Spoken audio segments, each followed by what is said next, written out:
Okay, so there is a date and time functions category. Okay, so the simple date and time functions, okay, that you can use is today and now.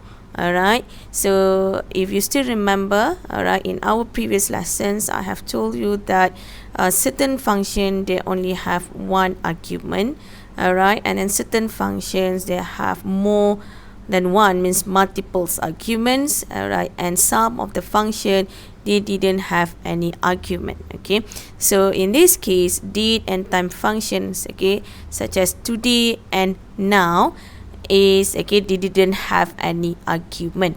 Okay, so the first one, okay, I want to show it to you, is a today function.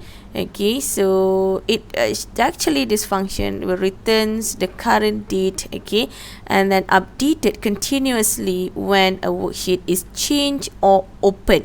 Okay, so the today function takes no arguments, so you can format the value written by today using any standard date format.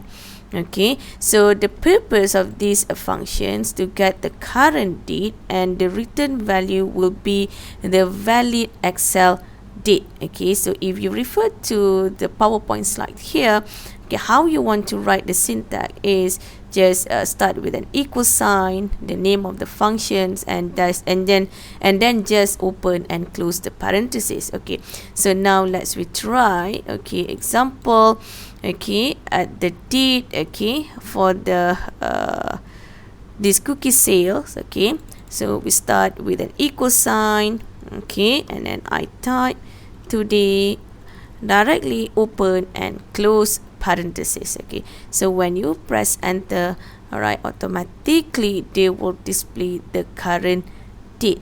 Okay, alright, so how about the second date and time functions, that is a now. Okay, so now function returns the current date and time updated continuously when the worksheet is changed or opened. Okay, so the now functions also takes no arguments.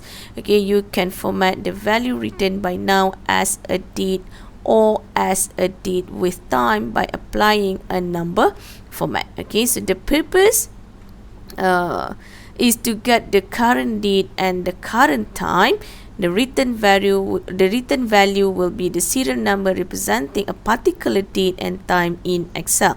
Okay, so now, alright, the second cell, okay, I want to show it to you how we want to use now, okay, to see the difference between today and now. So when you press enter, okay, you will see, okay, they will display the current date and time. Okay, alright, so this is an example of date and time functions.